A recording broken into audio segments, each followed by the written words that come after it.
अध्याय 5 ई बिजनेस एवं सेवाओं का वाह्यकरण।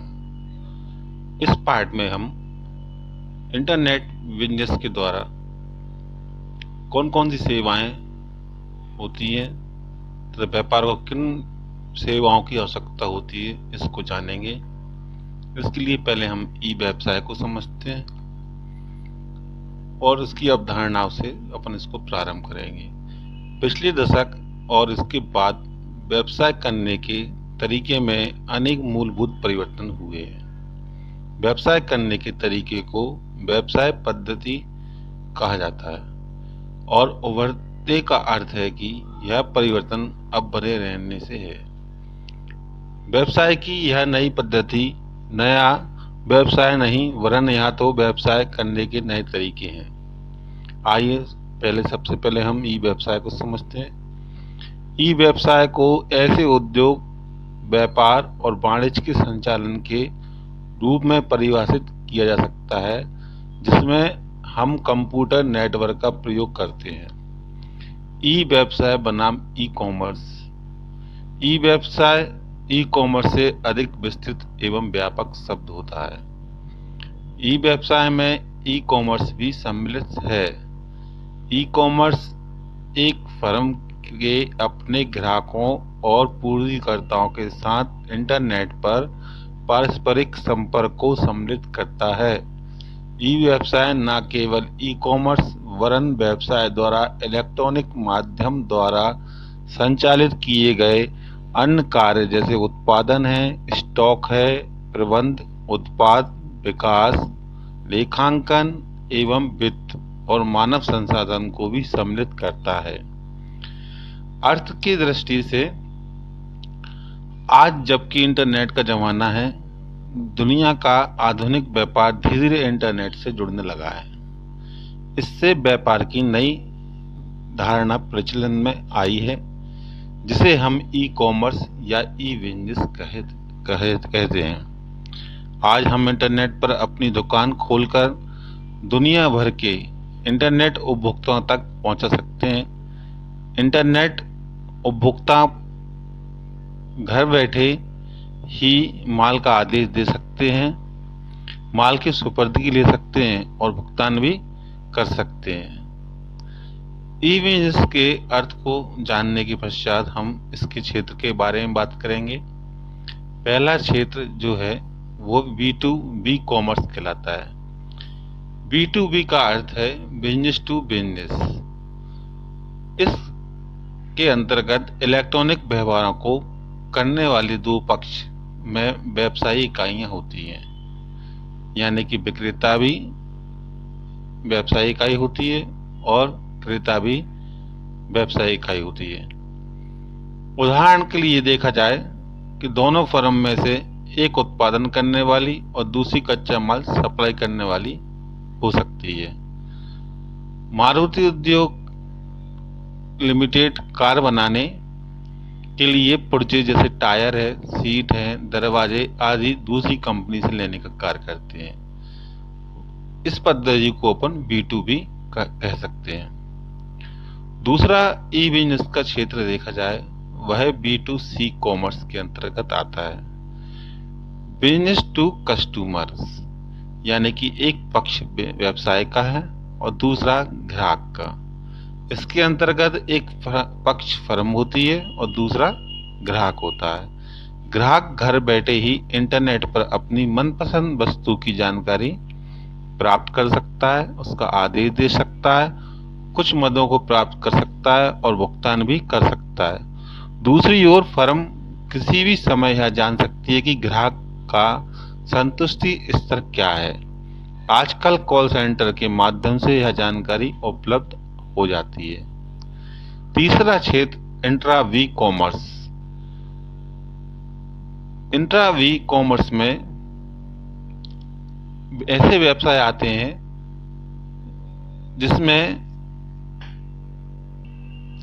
जिसमें एक ही व्यवसाय के दोनों पक्ष जो किसी बड़े व्यवसाय के विभाग हो सकते हैं, यानी कि एक सी व्यावसायिक क्रियाओं में सम्मिलित हों व एक दूसरे के पूरक या प्रतिपूरक हो सकते हैं। उदाहरण के लिए, एक फर्म का विपणन विभाग इंटरनेट के माध्यम से लगातार उत्पादन विभाग से संपर्क में रहता है ताकि ग्राहकों की इच्छानुसार उत्पादन किया जा सके।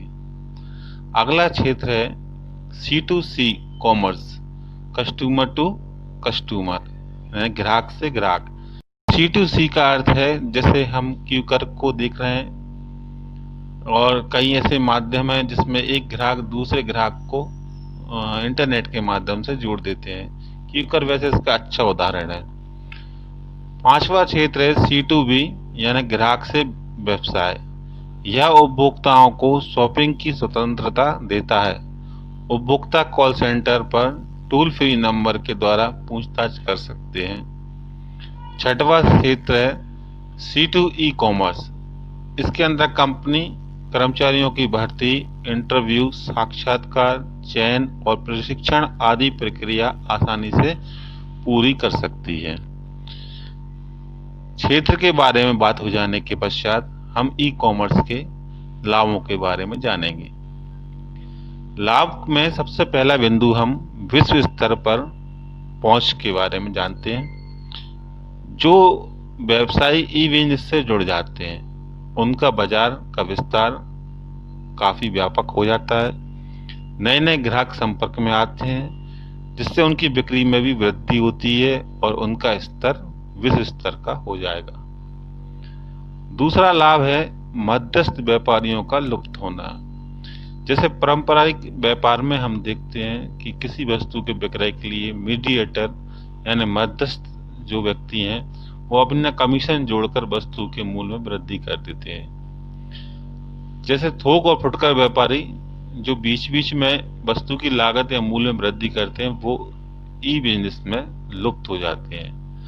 अधिकतर ग्राहक उत्पादकों से सीधे संपर्क स्थापित करने लगे हैं जिससे उपभोक्ता का मूल्य कम होता गया और माल अच्छी किस्म का प्राप्त हो जाता है। तीसरा लाभ है सरल वितरण प्रक्रिया।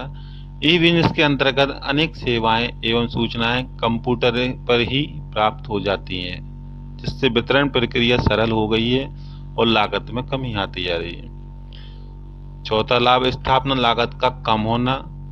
इसके अंतर्गत बड़े शोरूम या बड़ी जमीन की जरूरत नहीं होती, सिर्फ कंप्यूटर और इंटरनेट से ही काम चल जाता है।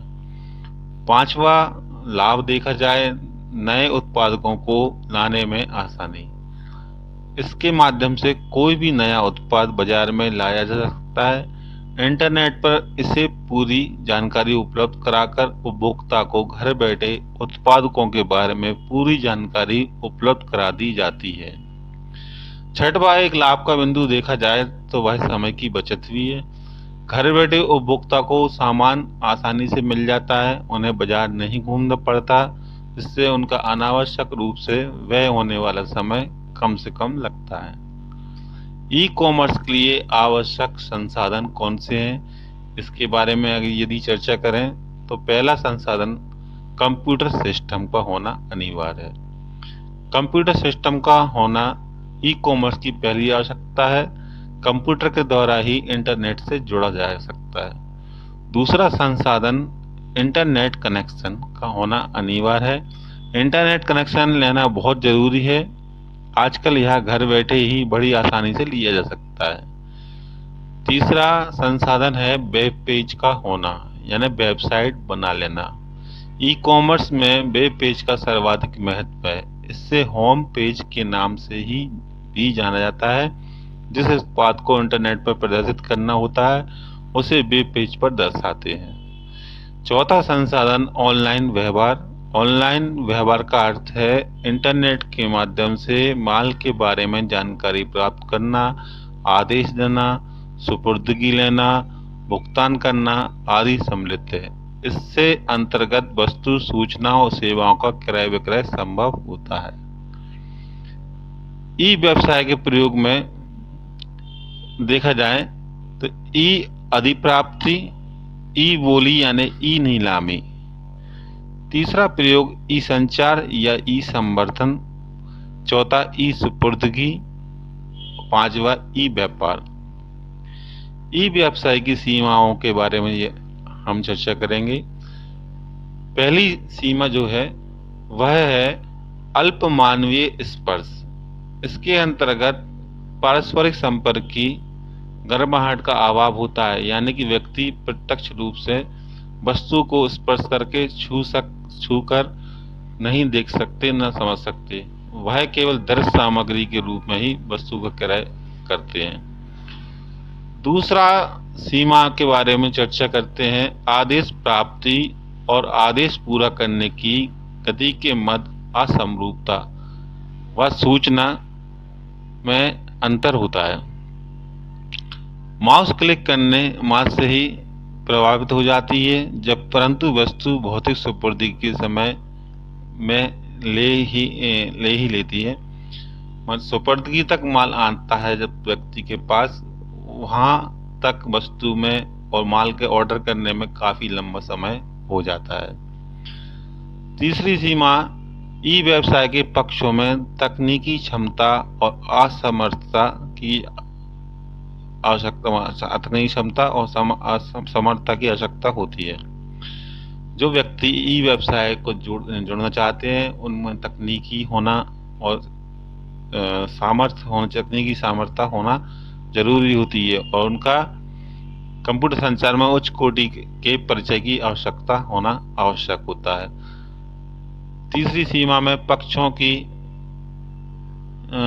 को अनामता और उन्हें ढूंढ पाने की असक्षमता के कारण जोखिम में वृद्धि पक्षों की पहचान करना मुश्किल है, अतः लेन देन जोखिमपूर्ण हो सकते हैं। पांचवा जो दोष या कमी की वजह सीमा बात करेंगे, जन प्रतिरोध, नई तकनीक के साथ समायोजन की प्रक्रिया एवं कार्य करने के नए तरीके तनाव और असुरक्षा की भावना को भी पैदा करते हैं। आखिरी यदि दोष के बारे में कहें, नैतिक पतन, कंपनी अपने कर्मचारियों की कंप्यूटर फाइलों, ईमेल खातों आदि पर अनैतिक तरह से नजर रखती है। इस पाठ में पारंपरिक व्यवसाय और ई व्यवसाय के अंतर को जानते हैं। चूंकि कई प्रकार के अंतर हैं, परंतु हम केवल 5 अंतरों को ब्लूप्रिंट के आधार पर पढ़ते हैं, जिसमें पहला बिंदु हम निर्माण को लेंगे। पारंपरिक व्यापार में का निर्माण मुश्किल होता है, ई व्यवसाय का निर्माण अत्यंत सरल होता है। दूसरा अंतर का आधार है भौतिक उपस्थिति। पारंपरिक व्यापार में व्यवसाय, उपभोक्ता, ग्राहक, इनके बीच भौतिक उपस्थिति होती है, जबकि ई व्यवसाय में इसकी आवश्यकता नहीं होती। तीसरा, परिचालन लागत। इसमें पारंपरिक व्यापार में परिचालन लागत उच्च लागत की होती है, जबकि ई व्यवसाय में जो लागत है व्यवसाय चलाने के लिए वह निम्न लागत के अंतर्गत होती है। चौथा पॉइंट, ग्राहकों से संपर्क। पारंपरिक व्यापार में ग्राहकों से संपर्क प्रत्यक्ष रूप से होता है, जबकि ई व्यवसाय में अप्रत्यक्षता से। पांचवा, आंतरिक संचार की प्रकृति। पारंपरिक व्यापार में आंतरिक संचार लंबे स्तर पर होगा और ई व्यवसाय में तत्काल ही इसको किया जा सकता है। आगे ई व्यवसाय और पारंपरिक व्यापार को जान लेने के पश्चात अब हम जो चर्चा करेंगे वह ई व्यवसाय के लेन देनों की सुरक्षा और बचाव के बारे में करेंगे। ई व्यवसाय का जोखिम है उसमें सबसे पहले चर्चा करते हैं लेन देन जोखिम के बारे में। विक्रेता इस बात का मना कर सकता है ग्राहक ने उसे कभी आदेश प्रेषित किया था, वह ग्राहक यह मानकर कर सकता है कि उसे कभी विक्रेता को आदेश प्रेषित किया था, यानी लेन देन चूक हो सकती है। दूसरा जोखिम लेन देन के समय पे वस्तु की सुपुर्दगी गलत पते पर हो जाना या आदेश से अलग वस्तुओं की सुपुर्दगी होना सुपुर्दगी की चूक कहलाती है। तीसरा, विक्रेता पूर्ति की गई वस्तु के लिए भुगतान प्राप्त नहीं कर पाया हो, जबकि ग्राहक का दावा हो कि उसे भुगतान कर दिया गया, तो यह भुगतान संबंधी चूक कहलाएगी। इन जोखिमों से बचने के लिए पंजीकरण के समय पहचान और पते की जांच द्वारा और आदेश स्वीकृति एवं भुगतान वसूली के लिए एक प्राधिकार प्राप्त कर बचा जा सकता है। सुप्रतिष्ठित खरीदारी स्थानों से ही खरीदारी करें। डाटा संग्रह एवं प्रसारण जोखिम। सूचना अगर गलत हाथों में चली जाए तो बहुत जोखिम हो सकता है। वायरस व हैकिंग से भी बहुत नुकसान हो सकता है। इससे बचाव के लिए एंटीवायरस क्रिप्टोग्राफी का प्रयोग करना चाहिए। अगली, बौद्धिक संपदा और निजता का पर खतरे का जोखिम। ऑनलाइन लेन देनों के दौरान डाटा अन्य लोगों को भी पहुंचाया जा सकते हैं, जो कि एक गलत इस्तेमाल पर नुकसान पहुंचा सकता है। इंटरनेट के भुगतान विधि से खरीदी वस्तु का भुगतान निम्न तरीके से हो सकता है। सुपुर्दगी के समय भुगतान COD कहलाता है और नेट बैंकिंग के द्वारा भी इसका भुगतान कर सकते हैं। डेबिट कार्ड और क्रेडिट कार्ड द्वारा भुगतान किया जा सकता है। वस्तु की सुपुर्दगी से पहले विवरण लिया जाता है। एंटीवायरस प्रोग्राम होना जरूरी है। साइबर क्राइम सेल, इन सारी सावधानियों को या इनको जानना अनिवार्य होता है। ई व्यवसाय के बाद हम सेवाओं के बाह्यकरण के बारे में चर्चा करेंगे। बाह्यकरण व्यवसाय में कैसे सहायक है, इसको जानते हैं। व्यवसाय को कुशलता पूर्वक चलाने के लिए अनेक क्रियाएं करना होती हैं, जैसे उत्पादन, क्रय विक्रय, वित्तीय प्रबंध, विज्ञापन, पत्र व्यवहार आदि। जब व्यवसाय का पैमाना छोटा था तो व्यवसायी ये सभी क्रियाएं करने के लिए संगठन के अंदर ही इंतजाम कर लेते थे, लेकिन व्यवसाय का पैमाना जैसे जैसे बढ़ता गया तो यह काम करना काफी कठिन हो गया। अतः आज अनेक क्रियाओं को करने में आने वाली कठिनाइयों को दूर करने तथा विशिष्टीकरण के लाभ प्राप्त करने के लिए इन सेवाओं के संगठन के बाहर से प्राप्त किए जाने लगी। इन सेवाओं को संगठन के बाहर से प्राप्त किए जाने लगा है। इसी को हम व्यवसाय का बाह्यकरण कहा जाता है, कहते हैं। सेवाओं के बाह्यकरण की आवश्यकता के लिए हम निम्न बिंदुओं पर जान सकते हैं। अच्छी क्वालिटी की सेवाएं प्राप्त करना। यदि कोई कंपनी सभी क्रियाओं को स्वयं ही पूरा करने की कोशिश करती है तो सेवाओं की क्वालिटी पर विपरीत प्रभाव पड़ने की पूरी संभावना होती रहती है। इस कठिनाई से बचने के लिए सेवाओं का बाहरीकरण आवश्यक होता है। दूसरी आवश्यकता के बिंदु को देखें। सेवाओं में स्थायी विनियोग से बचना।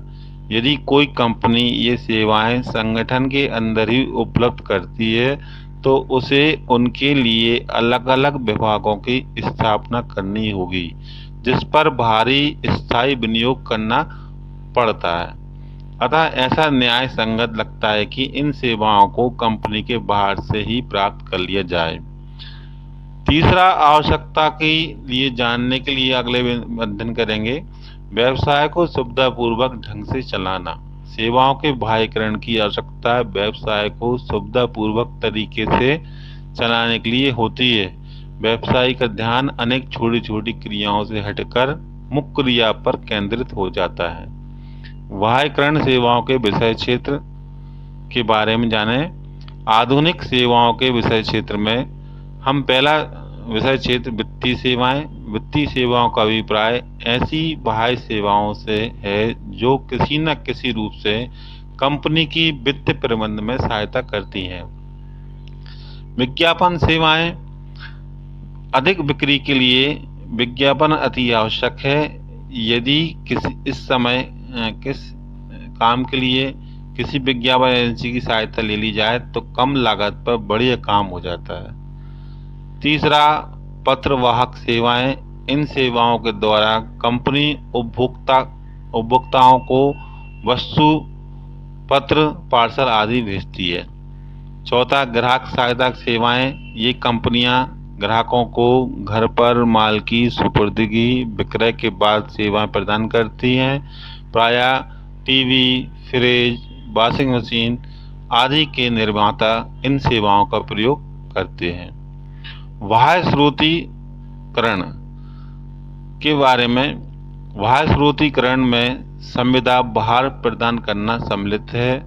सामान्यतः गैर मुख्य व्यावसायिक गतिविधियों का ही बाह्य स्रोतीकरण हो रहा है।